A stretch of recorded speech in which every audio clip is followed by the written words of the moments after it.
500 signatures d'élus pour avoir le droit d'être candidat à la présidentielle. La tâche est peut-être ardue, mais pas impossible.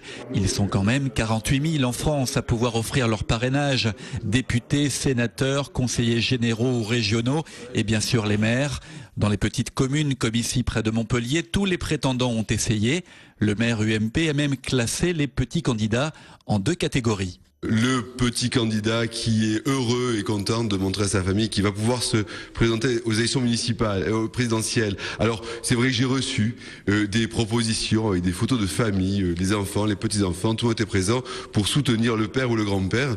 Et ça a été ce que je reçois là depuis maintenant quelques semaines.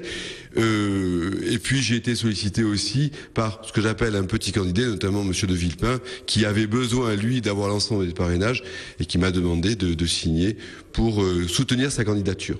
Alors maintenant, je suis dans l'attente parce que un des seuls qui ne m'a pas contacté, c'est celui que je voudrais. J'attends qu'il se déclare pour enfin pouvoir le soutenir et ce jusqu'au bout. Un parrainage pour aider le candidat de son parti politique. C'est plutôt logique. Mais alors, quand le parrain potentiel est sans étiquette, tous les espoirs du candidat sont permis, même si ça n'est pas forcément gagné. À Bernis, dans le Gard, le maire, lui, a une idée très claire sur la question des parrainages. J'ai fait le choix en 2008 de constituer une équipe qui soit la plus représentative des composantes de la population de Bernis. Une équipe dans laquelle les électeurs pouvaient se reconnaître et une équipe donc aux différentes sensibilités. Et mon devoir de maire, c'est de protéger l'unité de cette équipe.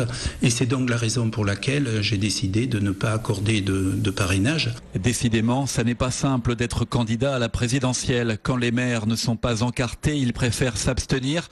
Mais il y a un espoir. Bienvenue à Latte, l'une des plus grosses communes de l'agglo de Montpellier. Ici, le maire est dans une situation plutôt atypique. Je ne sais pas si c'est atypique, mais à l'heure qu'il est, excepté la circulaire d'un candidat qui s'appelle Miguet, je n'ai rien reçu. Soit Latte ne fait pas partie de la République française, c'est une blague évidemment, soit j'ai mauvais caractère, c'est possible, soit je suis déjà catalogué, c'est encore plus possible, soit peut-être que les correspondants locaux des différents candidats disent c'est pas la peine que tu perdes du temps à aller voir Meunier, tu n'auras pas de parrainage, ce qui est tout à fait envisageable et vrai. Allez, encore quelques semaines pour être fixé. La course contre la montre des 500 parrainages s'arrête le 16 mars.